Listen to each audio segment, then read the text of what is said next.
क्रांतिकारी शालू सैनी वृद्धाश्रम के उद्घाटन पर बोली, जब अपनों ने ठुकराया तब बेटी बनकर सामने आई शालू सैनी।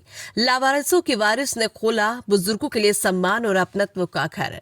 मुजफ्फरनगर, जिस समाज में माँ बाप को बोझ समझकर घर से बाहर का रास्ता दिखा दिया जाता है, उसी समाज में अगर कोई उन्हें गले लगाकर कहे आप अकेले नहीं हैं, तो वो सिर्फ समाज सेवी नहीं, ईश्वर का भेजा हुआ फरिश्ता होती हैं। ऐसी ही एक फरिश्ता है क्रांतिकारी शालू सैनी, जिन्हें आज शहर ही नहीं बल्कि पूरे देश और प्रदेश लावारिसों के वारिस के नाम से भी जानता है। शहर के दक्षिणी कृष्णापुरी में एक ऐसा दृश्य देखने को मिला जिसने हर संवेदनशील इंसान की आंखें नम कर दी। यहाँ उन बुजुर्गों के लिए वृद्धाश्रम का उद्घाटन हुआ जिन्हें उनके अपने खून के रिश्तों ने ठुकरा दिया था। क्रांतिकारी शालू सैनी वृद्धाश्रम का उद्घाटन नगरपालिका अध्यक्ष मीनाक्षी स्वरूप, एडवोकेट राकेश सैनी और समाजसेवी मास्टर विजय सिंह ने संयुक्त रूप से फीता काटकर किया। ये केवल एक भवन का उद्घाटन नहीं था, बल्कि टूटे हुए बुजुर्ग दिलों के लिए उम्मीद का दरवाजा खुलने का दिन था। कोरोना काल में जब लोग अपनों से दूर भागे, तब शालू सैनी ने लावारिस शवों को कंधा दिया। क्रांतिकारी शालू सैनी की समाज सेवा की कहानी किसी किताब की कहानी नहीं, बल्कि जमीन पर लिखी गई सच्चाई है।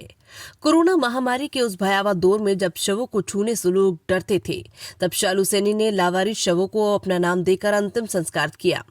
जैसे दुनिया ने लावारिस कहा, उसे उन्होंने इंसान होने का सम्मान दिया। और आज वही हाथ जो कभी शमशान तक लावारिसों को पहुंचाते थे, आज अपनों द्वारा छोड़े गए बुजुर्गों का सिर हिलचालाकर उन्हें बेटी का अपनापन भी दे रहे। आश्रम में आए बुजुर्गों की आंखों में राहत दिखाई दी। नव उद्घाटित वृद्धाश्रम उन बुजुर्ग पुरुषों और महिलाओं के लिए आशा की किरण बनकर उभरा, जिन्होंने अपने ही घरों में अपमान, तिरस्कार और अकेलापन झेला। ये उन्हें सिर्फ छत नहीं, बल्कि सम्मान, स्नेह, भोजन, इलाज और अपनापन मिलेगा। वृद्धाश्रम के उद्घाटन के दौरान कई बुजुर्गों की आंखों से आंसू बह निकले। किसी ने कहा, बेटी हो तो शालू जैसी। जनता और वीआईपी बोले, ये समाज सेवा नहीं, तपस्या है। नगरपालिका अध्यक्ष मीनाक्षी स्वरूप ने भावुक होते हुए कहा कि क्रांतिकारी शालू सैनी आज के समय के लिए उदाहरण है। इन्होंने दिखा दिया कि सेवा सिर्फ भाषणों से नहीं, दिल से भी होती है। इसके अलावा समाज सेवी मास्टर विजय सिंह ने कहा कि ये वृद्धाश्रम नहीं, ये उन माँ बाप के लिए न्याय है जिन्हें समाज ने भुला दिया है। कार्यक्रम में मौजूद जनता जनार्दन और तमाम विशिष्ट लोगों ने क्रांतिकारी शालू सैनी के निस्वार्थ सेवा को सलाम किया और इसे आने वाली पीढ़ियों के लिए प्रेरणा बताया। आज शालू सैनी एक नाम नहीं, एक भरोसा है। आज क्रांतिकारी शालू सैनी सिर्फ एक समाज सेवी नहीं रही, वो उन बुजुर्गों की बेटी, लावारिसों की वारिस और इंसानियत की आखिरी उम्मीद बन चुकी है। जब इतिहास लिखा जाएगा तो शायद सत्ता और ताकत के नाम बदल जाए, लेकिन मानवता की इस कहानी में क्रांतिकारी शालू सैनी का नाम हमेशा जिंदा रहेगा। कार्यक्रम में उपस्थित मनोज सैनी, राजू सैनी, मंगलेश प्रजापति, कमल सैनी, सुमित सैनी, साक्षी सैनी, सीमा मेहरा, अनिल सैनी, रविंदर शर्मा, श्याम सुंदर सहित सैकड़ों की संख्या में पुरुष और महिलाएं मौजूद रहीं। बेसहारा एक वृद्धाश्रम शुरू किया है।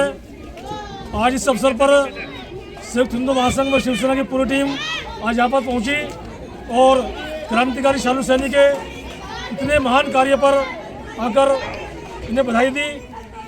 और हमें आशा है कि क्रांतिकारी शालू सैनी जी जिस तरह से लावारिसों की वारिस बनकर कार्य करती रही हैं और अब बेसहाराओं का सहारा बनी है, इसी प्रकार समाज सेवा हर क्षेत्र में आगे बढ़ती रहेंगी। हमारी पूरी टीम का सहयोग इन्हें हमेशा प्राप्त होगा। मेरे साथ में आए हैं शिवसेना के प्रदेश महासचिव डॉक्टर योगेंद्र शर्मा जी, शिवसेना जिला अध्यक्ष भाई लोकेश सैनी जी, हमारे मंडल महासचिव राजेश कश्यप जी, संयुक्त हिंदू महासंघ के बागेश अग्रवाल जी, अखिलेश पुरी जी, रेणु जी, समस्त टीम की तरफ से इन्हें बहुत बहुत शुभकामनाएं। बहुत बहुत